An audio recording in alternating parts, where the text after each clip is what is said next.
بسم اللہ الرحمن الرحیم۔ ازل ہی سے وسائل اور نظریات کے لیے جنگیں لڑی جا رہی ہیں، حق اور باطل کے مارکے سجائے جا رہے ہیں۔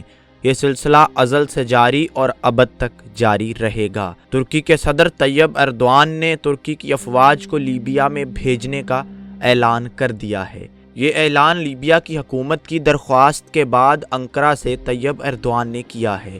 لیبیا میں ترک افواج کیوں جا رہی ہیں اور لیبیا کی حکومت ترکی سے مدد کیوں مانگ رہی ہے اور طیب ایردوان ترک افواج کو لیبیا میں کیوں بھیج رہے ہیں، اس تمام پیچیدہ معاملے کے متعلق آج کی ویڈیو میں آپ کو تمام تر تفصیلات فراہم کریں گے۔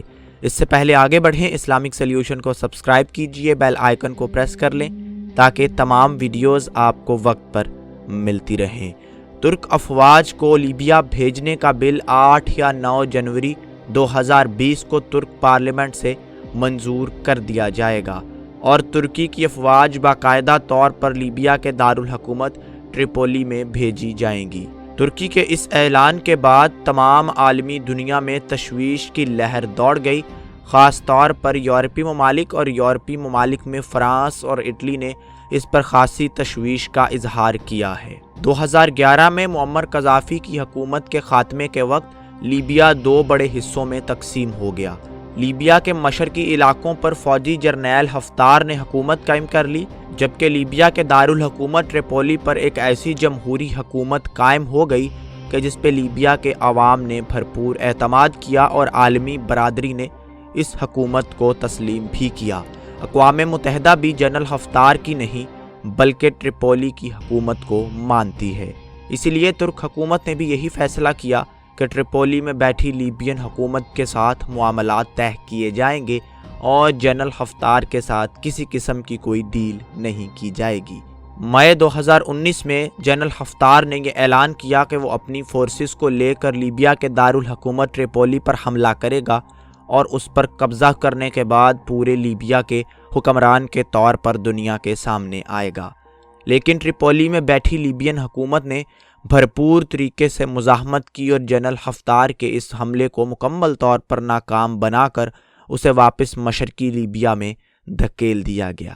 ٹریپولی میں بیٹھی لیبین حکومت نے حفتار کے حملے کو ناکام جن ہتھیاروں سے بنایا وہ ہتھیار ترکی کی جانب سے فراہم کیے گئے تھے، یعنی ترکی کی حکومت اور طرابلس میں بیٹھی لیبین حکومت آپس میں اشتراک کر چکی تھیں اور ترکی نے لیبیا کی حکومت کو ہر قسم کی مدد فراہم کرنے کی یقین دہانی کروائی اور عالمی برادری میں ٹریپولی میں بیٹھی لیبین حکومت کو سپورٹ کرنا شروع کر دیا، جبکہ دوسری جانب جنرل حفتار کو سعودی عرب، مصر، متحدہ عرب امارات اور فرانس سمیت کئی ممالک سے پہلے ہی دن سے مدد ملتی رہی اور ان تمام ممالک کی کوشش رہی کہ جنرل حفتار طرابلس پر حملہ کر کے اس پر حکومت قائم کرے اور لیبیا کی اس حکومت کو یہ تمام ملک تسلیم کریں، لیکن طرابلس میں بیٹھی حکومت نے ترکی کے اشتراک سے اس حملے کو ناکام بنایا اور جنرل حفتار کو ٹریپولی پر قبضہ کرنے سے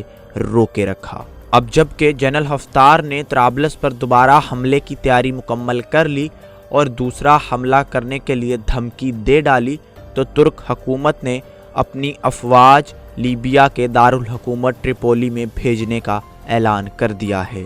وہ افواج وہاں پر جنرل حفتار کے حملے سے لیبیا کے دارالحکومت ٹریپولی کو نہ صرف بچائیں گی بلکہ کوشش یہ کی جائے گی کہ جنرل حفتار سے جتنے زیادہ لیبین شہر واپس لیے جا سکتے ہیں لیبین افواج کے ساتھ مل کر واپس حاصل کر لیے جائیں۔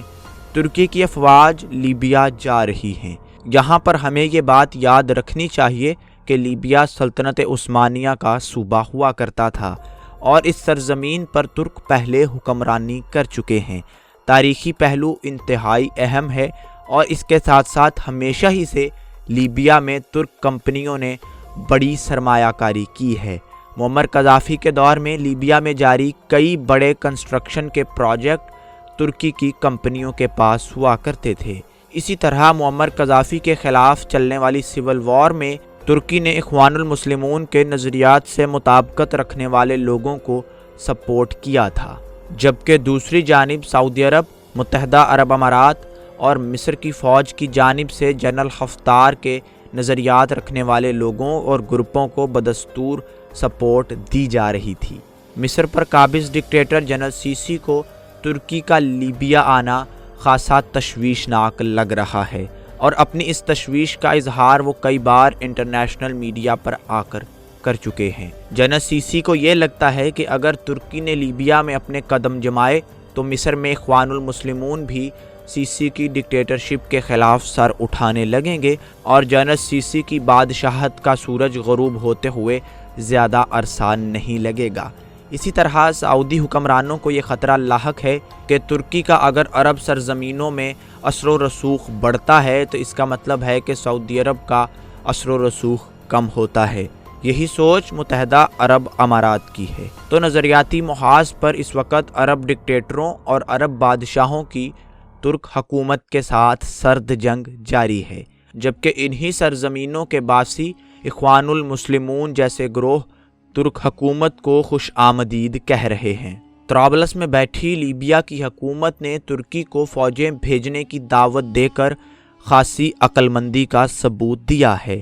اس سے پہلے دیکھا یہ گیا کہ عرب ممالک نے اپنے آپ کو کسی بھی حملے سے بچانے کے لیے یا تو امریکہ کی افواج کو دعوت دی یا یورپی ممالک کی افواج کو دعوت دی جاتی رہی، لیکن طرابلس کی حکومت نے ترک افواج کو دعوت دے کر اور لیبیا میں بلا کر خاصی عقل مندی کا مظاہرہ کیا ہے، جس کے بارے میں دنیا آئندہ چند سالوں میں جان جائے گی کہ مسلمان امہ کو اس کا اجتماعی طور پر کتنا فائدہ ہوتا ہے۔ لیبیا میں سے جنرل حفتار کا اثر و رسوخ ختم کرنے کے بعد ترک حکومت اور اسٹیبلشمنٹ کی کوشش یہ ہوگی کہ مصر میں سے فوجی آمروں کا اثر و رسوخ ختم کیا جائے اور مصر جیسے توانا مسلمان ملک کو اسلام پسند جمہوری حکمرانوں کے حوالے کیا جائے۔ 2020، 2021 اور 2022 سے لے کر 2024 تک اس مکمل منصوبے پر ترک حکومت عمل کرے گی۔ اسی طرح سے 2019 میں ترکی اور شام کی سرحد پر ہونے والے آپریشنز نے عرب ممالک کو خاصا حوصلہ دیا ہے۔ عرب ممالک سے مراد عرب آمر نہیں بلکہ عرب ممالک کے عوام ہیں۔ انہیں اب یہ لگنے لگا ہے کہ ہماری سرزمینوں سے نیٹو کے افواج کے جانے کا وقت آ چکا، اور ترک افواج اور ہماری اپنی افواج کے اثر و رسوخ کے بڑھنے کا وقت بھی آ چکا ہے۔ اب دیکھنا یہ ہے کہ لیبیا میں ترک افواج کی آمد کے بعد حالات کیا رخ لیتے ہیں۔ عالمی برادری اس مکمل معاملے اور ترکی کا لیبیا میں اثر و رسوخ کم کرنے یا ختم کرنے کے لیے کیا اقدامات اٹھاتی ہے۔ اصل چیز دیکھنے کی یہ ہے کہ ہمسائے میں موجود مصر، سعودی عرب اور پھر متحدہ عرب امارات اس پر کیا رد عمل دیتے یا اس کے جواب میں اپنا کون سا مہرہ استعمال کرتے ہیں۔ لیکن نظریاتی محاذ پر یہ سرد جنگ ہمیشہ سے جاری ہے اور تب تک جاری رہے گی جب تک عالم اسلام کسی ایک فرد کی لیڈرشپ پر متحد یا متفق نہیں ہو جاتا۔ حق اور باطل کے مارکے ان سرزمینوں میں ہمیشہ سے سجتے چلے آئے ہیں اور آگے بھی سجتے رہیں گے۔ اسلامک سلیوشن کی آئندہ آنے والی ویڈیوز میں آپ کو مکمل اپڈیٹس فراہم کرتے رہیں گے۔ تب تک کے لیے ہمیں اجازت دیجیے اور چینل کو سبسکرائب کرنا مت بھولیں۔ اللہ حافظ۔